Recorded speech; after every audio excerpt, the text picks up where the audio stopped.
My name is Kevin. Today we're going to be looking at Terrestrial India Brown Ale from Wellington Brewery.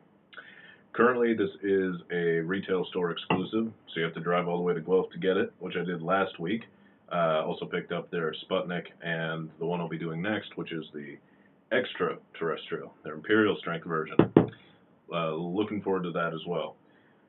So this beer is an India Brown Ale. Some of you might not know what that means. You might have heard of an India Pale Ale.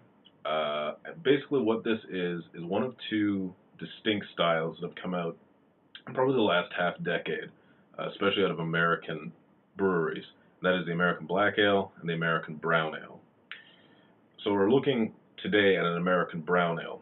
If you want a more extensive discussion of these two styles, I did a post actually on my blog, so check that out. It just kind of details what sort of happened with these two styles, whether there's a bit of confusion about whether they're actually styles, and my own personal take on it. Now, I do follow, I guess, you to the Beer Advocate categorization system in labeling them American Black Ales and American Brown Ales. I just feel it's most in line with previous naming practices and gives you the best idea of what you're actually getting when you pick the beer up. But India Brown Ale is a fairly common appellation for this, and it's totally fine. In fact, Dogfish Head, who released one of the earliest versions of this style, called theirs an India Brown Ale. So it's fine to call it whatever you want. I just call them American Brown Ales because it's easier for me to remember what I'm doing. All right. Why is this an interesting beer from Wellington specifically? Wellington Brewery was one of the first independent microbreweries in Canada. They opened up, I believe, in 1985. Now, being the loyalist dogs that we are here in Canada, most of our early breweries came out of the real ale movement in the UK, as opposed to the craft movement in the US. And even to this day, Wellington Brewery does a fairly conservative mainline range of beers, from a bitter to actually this brown ale, which I'm not certain if that's the base for Terrestrial here, but it's sort of what you would base an American-style brown ale on. Now, I'm wondering if they're feeling the pressure from newer breweries who do follow the craft scene, because that's really more popular, I'd say, in the Ontario drinking scene right now. And if they're going to release this as a regular, or if they're just going to keep sort of doing one-offs. So, without further ado, let's crack it open, see what it's like. Hey. Got a bit of a head coming out of the can already.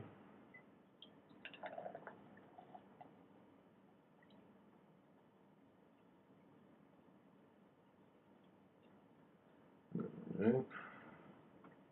Fairly lively beer. So, I'm not sure if you can see much of the body right now, but it is pretty much what you'd expect out of a brown ale. It's very ruby, the sort of chestnut notes in there. It's clear. There's a little bit of carbonation in there, and sort of tannish head. This head's kind of ridiculous. It's like 3.5, 4 fingers for me. But that's probably just because I cracked the can right open and poured it in immediately. So, still, obviously, fairly carbonated beer. Let's get a nose on it. So, right up front, you get that citrus note from, I guess, the Cascade and hops, and a little bit of the kind of tropical fruit notes from the Citra. It's a good blend, actually. It works really, really well, and it definitely tells you up front that the focus on the nose, at least, is the hops. Way in the background, though, you do get a bit of that kind of toasted nuttiness from a traditional brown ale, which is what I like to see in these styles. The idea here is going to be balance between the hops and the malts.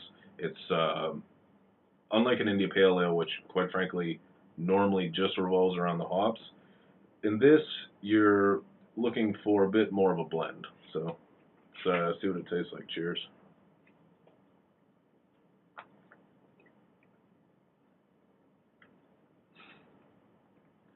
So up front, you get a fairly assertive bitter note. It's less focused on the nose.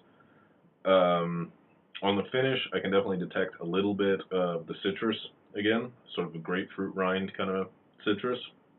But we do get a lot mid-palate, are those classic brown ale notes. So a sort of bit of caramel, maybe like a roasted nut kind of flavor, those sorts of things. So this is still a little bit cold. I'm not getting too much more than that right now, but I'm going to let it warm up. We'll get back to you, see what else it develops. All right, see you then. Welcome back. Now that the beer's warmed up a bit, the malt notes have come out a little bit more. I'm getting a more roasted pistachio sort of note, so some of the more bitter malt notes are out. What's interesting about this is, out of the two styles, the American Brown Ale has definitely not quite gotten as much exposure as the American Black Ale. There are a fair number of American-style black ales on the market right now. I can think of Flying Monkey's Netherworld. Uh, Occasionally we get Tree's Hophead Black India Pale Ale, which is an imperial strength version. And I think that's sort of why they tend to do better, is they are a bit more extreme, a bit more bombastic. They tend to be above 8%. They tend to have IBUs, way into the 90s and 100s. As much as I love those beers, I think there is a real market for this, because what this does exceptionally well is blend the more nuanced malt notes out of the brown ale and just add to that the more eccentric kind of hop notes, so all the citrus and the kind of canned tropical fruit notes that you're expecting from those West Coast hop varieties, just add to a basic brown ale. So you're ending up with something that's more than just the sum of its parts. That, and having said that, I can't think of too many other American style brown ales. Obviously, sort of the big one in the style is Dogfish Head's India Brown Ale. They actually claim to be the first to have done that particular style. But in terms of regular production beers that you can get in the LCBO, I can't really think of that many. So, if you're prepared to drive out to Guelph, this is a fairly unique tasting experience. The fact that they've done it twice now, I think, is a good indication that they might eventually put into full production.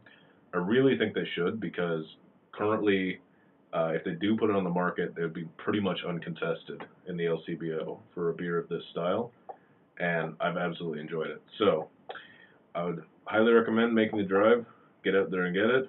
And next review will be reviewing its big brother, the extraterrestrial Imperial IBA. So see if it can stay as balanced up at 90 IBUs. Thanks for watching. See you in the next one. Bye.